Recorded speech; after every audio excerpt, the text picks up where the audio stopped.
A OAB em Sertãozinho também quer saber por que o prédio da Câmara Municipal, recém-inaugurado, já apresenta falhas na estrutura. A reportagem do Jornal da Clube foi em busca dos envolvidos na construção milionária, mas esbarrou na burocracia e na falta de transparência. A sustentação do teto no novo prédio da Câmara de Sertãozinho está comprometida. A estrutura cedeu 20 centímetros 2 meses após ser inaugurado. Há infiltrações e rachaduras.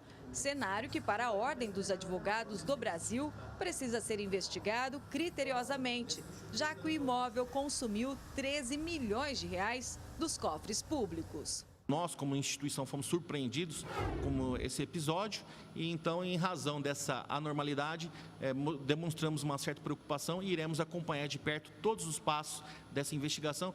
Inclusive, iremos oficiar a Câmara Municipal de Sertãozinho solicitando informações sobre o episódio. Tratando-se de dinheiro público, é necessário que haja uma investigação séria, tanto por parte do próprio Poder Legislativo como por parte do Ministério Público, para se apurar se houve ou não irregularidades e, se houve essas irregularidades, quem são os responsáveis. A obra levou 11 anos para ser concluída. Em 2007, o projeto, considerado moderno e arrojado, foi lançado. A estimativa de gasto era de R$ 1.800.000. Um ano depois, a primeira etapa foi entregue, sob mandato do então presidente José Roberto Maser. A Construesa de São Carlos ficou responsável apenas pelo alicerce. Em meados de 2009, a Toque Engenharia deu início à etapa de alvenaria, com o levantamento das paredes, colocação de laje e outros aspectos estruturais. Mas, alegando dificuldades financeiras, a empresa de Goiás abandonou o serviço. O presidente da Câmara, à época, era Rogério Magrini dos Santos, que afirma ter laudos que comprovam a regularidade da obra vistoriada por engenheiros da Prefeitura. Segundo o parlamentar, as falhas surgiram após um temporal que atingiu a cidade no início de fevereiro. Eu acho que tem que ser apurado mesmo, né? Mas também você não pode esquecer que houve um temporal muito forte na cidade, né? Um vendaval muito forte, que destelhou mesmo e caiu muita água.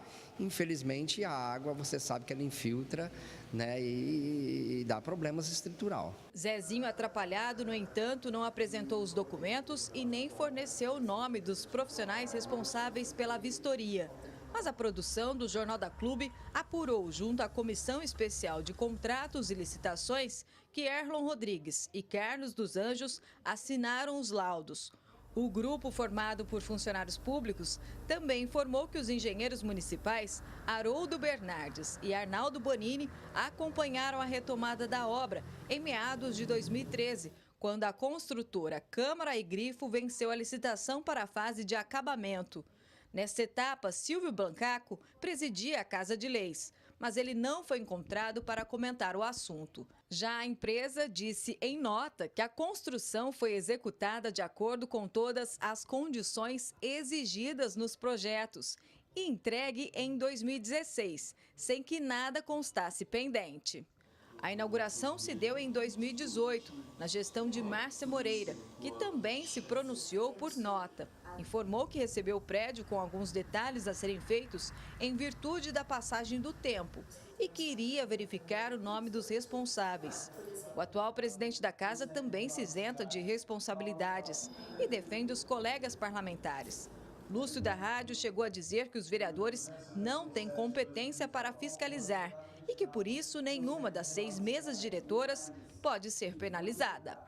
Nós não queremos culpar ninguém, nem a administração anterior, nem os vereadores anteriores, nem a mesa diretora, nem a presidência. Como é que o vereador tem a competência de saber se uma viga foi mal feita, se não foi mal feita, se nós tínhamos comissão na época, engenheiro especialista na época, que deram pareceres favoráveis? O vereador vai falar, não, está errado, o engenheiro errou, não é assim. Lúcio também não apresentou laudos e, para termos acesso aos relatórios, fomos orientados pela Procuradoria Jurídica do Legislativo a protocolarmos um ofício na Câmara. Entregamos então o pedido e tivemos a autorização apenas para fazermos imagens dos arquivos. São milhares de papéis impressos que ainda serão digitalizados, para facilitar o acesso nesse processo de investigação. A assessoria jurídica apontou que a falha aparente no telhado foi detectada após o temporal do dia 1º de fevereiro e negou falhas na fiscalização da obra. Diz que todo o processo foi acompanhado rigorosamente por um grupo que se alternava ano a ano para tornar a apuração mais isenta possível. O nome de todos os envolvidos, vereadores e funcionários públicos, estão nas placas na entrada da sede do Legislativo. O Departamento Jurídico da Câmara também diz que aguarda um laudo específico para constatar os efetivos estragos e se a estrutura do plenário, que continua interditado, corre o risco de desabar. Esse estudo também deverá apontar se as falhas apresentadas são em decorrência de eventos da natureza ou da má execução do serviço. O Ministério Público também poderá solicitar essa análise técnica. A promotoria fez uma vistoria no prédio de 3.000 metros quadrados na semana passada. Tem que começar lá do início e vir buscando a apuração de quem são esses responsáveis, quem são as pessoas que trabalharam, quem autorizou as obras, principalmente isso, quem autorizou e quem recebeu as obras. E aí sim, se apurar nesse entremeio, quem são os culpados, quais os tipos de materiais usados e mal usados, qual foi a verba realmente necessária para a construção disso, se houve uma malversação do dinheiro público, e aí chegar nesses culpados e partir para a judicialização da apuração. A Prefeitura de Sertãozinho também foi procurada diversas vezes pela produção do Jornal da Clube para apresentar os laudos técnicos comprovando a regularidade da obra. No entanto, ignorou o fato. A reportagem também tentou contato pessoalmente, mas fomos informados pela assessoria de comunicação que o executivo não vai se posicionar. Uma obra muito cara, uma obra incompleta, porque a gente vê que o plenário não está sendo usado, que tem uma série de problemas. Então, me parece que aí há sérios indícios de que o dinheiro público foi desviado para algum lugar. Resta saber para quem e no bolso de quem se encontra esse dinheiro. Ximene Osório, de Sertãozinho, para o Jornal da Clube. Nossa produção não conseguiu localizar as outras duas construtoras citadas na reportagem através dos telefones fornecidos. Sobre os engenheiros municipais também citados, nós voltamos a procurar a Prefeitura de Sertãozinho, mas não tivemos resposta até o fechamento desta edição. Agora ao vivo, Thaís Mantoani traz mais informações. Thaís. Bom, Pussi, a gente vê que toda essa história já entrou em um ponto crucial e é lamentável que a Prefeitura de Sertãozinho não responda aos nossos questionamentos e de toda a sociedade daquela cidade. Para falar mais sobre esse assunto, eu converso agora com o advogado Luiz Eugênio Scarpino Júnior. Doutor, os defeitos do novo prédio são técnicos e precisam ser tratados sem políticas e sem meias-verdades. Boa tarde. Boa tarde, Thaís. Boa tarde, telespectadores. Sem sombra de dúvidas, cabe à Câmara, em uma casa política, fazer a política nos discursos, na discussão de políticas públicas. No entanto, quando está a tratar da gestão, da administração, notadamente da administração própria, que seja do seu espaço físico, deve tratar o assunto de forma técnica. Estamos falando de uma obra de engenharia, logo as discussões devem ser todas técnicas, pautadas em projetos, laudos, execuções, fiscalização e auditorias. Isso é o que se espera de qualquer órgão público e também da Câmara de Sertãozinho.